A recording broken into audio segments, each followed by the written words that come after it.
Casa da Moeda tem mais de 300 anos de história para contar. Situada no Rio de Janeiro, ela guarda um pouco da memória do Brasil e muitas curiosidades. Cédulas e mais cédulas, moedas e mais moedas. Todo esse dinheiro faz parte do processo de produção da Casa da Moeda do Brasil, empresa pública responsável pelas notas e moedas que passam diariamente pelas mãos dos brasileiros. Com mais de 300 anos de existência e tendo passado por Salvador e Minas Gerais, a Casa da Moeda do Brasil foi transferida para o Rio de Janeiro. Primeiro funcionou no Campo de Santana no ano de 1868, a partir de 1984, passa a funcionar no Distrito Industrial de Santa Cruz, na zona oeste da cidade. Para conhecer o local é preciso passar por barreiras de segurança, como essas roletas com catracas eletrônicas, liberadas apenas com cartões individuais cadastrados. Já dentro da indústria, é possível acompanhar o processo de fabricação das cédulas, que levam em média 12 dias para ficarem prontas. Ela se inicia com a impressão frente e verso em papéis especiais, fornecidos somente para a Casa da Moeda Brasileira. É nessa fase que a cédula ganha desenhos, formando o número da nota. A imagem da arara, por exemplo, é colocada na nota de R$10. Para seguir para a próxima etapa, é preciso esperar 72 horas para que a cédula seque.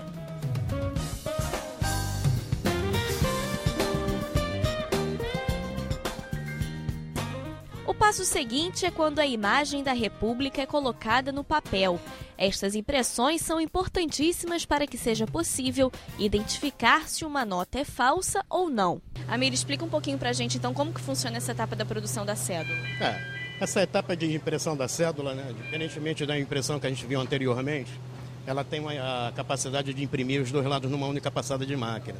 Nesse caso aqui, em função do alto relevo, não pode ser feito dessa forma. A gente tem que imprimir um lado e, posteriormente, imprimir o outro lado da cédula, entendeu? Para que a gente não perca o efeito do alto relevo, tá?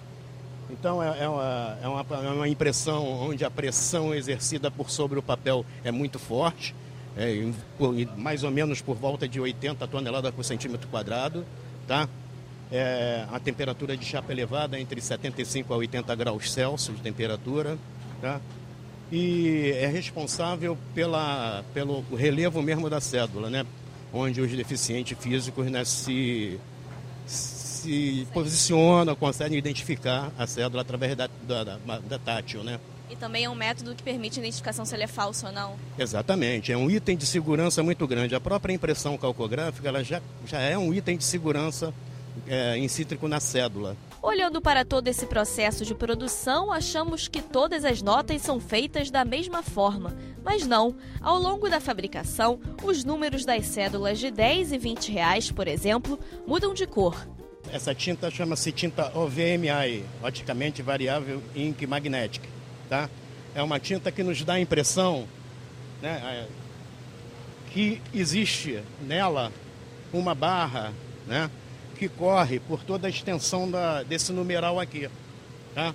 Então, nesse numeral a gente tem uma risca mais clara, e que à medida que você mexe com o papel em relação à infração de luz, o que acontece? Essa barra parece correr no numeral, é uma ilusão que a gente tem de ótica, é um efeito gerado por esse tipo de impressão. Mas isso só acontece em nota de 10 e nota de 20? Exatamente, esse processo só é utilizado nas fabricações de R$10 e R$20. Qual a particularidade das outras notas? Como que elas são divididas? A cada par de taxas, a gente tem uma peculiaridade delas. No caso do R$2 e do R$5, nós temos o verniz. A cédula é toda envernizada. Por se tratar até de uma cédula de muito manuseio, e o verniz dá uma proteção ainda maior e ela tem uma durabilidade maior. E no caso dos R$50 e dos R$100, nós temos a aplicação da banda holográfica. O que significa? A banda holográfica é aquela faixa metálica que tem no canto da cédula, dos 100 e dos 50. Depois desta etapa, os papéis com as notas são levados para uma sala, onde o grupo de funcionários realiza a chamada análise crítica. Aqui é verificada a qualidade da impressão e se há imperfeições. Os funcionários são treinados para identificar em que etapa houve o erro. Desta forma, fazem a marcação nos papéis, que dependendo da falha, pode ser descartado totalmente. Estando tudo correto, as cédulas vão para a numeração e são armazenadas na sala-cofre para serem entregues ao Banco Central. Por ano, são fabricadas mais de 4 bilhões de cédulas.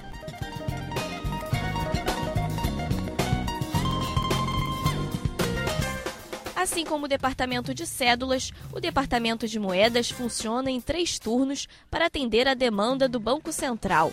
Mas diferente das notas, uma moeda leva em média 12 horas para ficar pronta. Para a moeda de R$1 ser finalizada, é necessário a união do anel feito de aço carbono com o núcleo em aço inoxidável. Então, em determinado momento, esse anel segue na produção, o núcleo se encaixa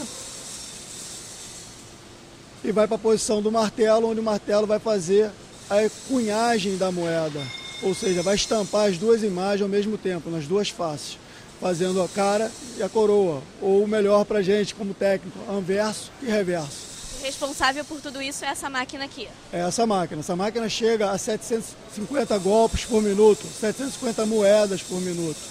É uma produção muito rápida, muito bacana. Após a fabricação, há uma equipe especializada que verifica se as moedas estão nos formatos corretos.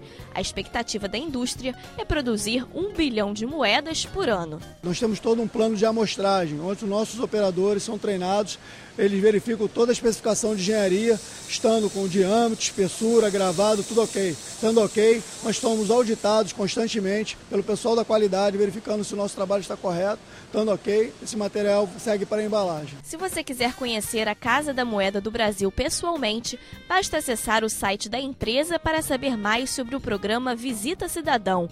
Ele permite que qualquer pessoa, a partir de 7 anos, acompanhe o processo de fabricação do dinheiro. Acesse www.casadamoeda.gov.br. E chega ao fim mais um Parlamento Brasil. Mas você pode continuar ligado na gente, assistindo às reportagens apresentadas na internet. Acesse www.senado.leg.br/TV. Nesse endereço, você também pode enviar uma mensagem para o nosso programa. Participe! Obrigada pela sua companhia. A gente te espera no próximo Parlamento Brasil. Até lá!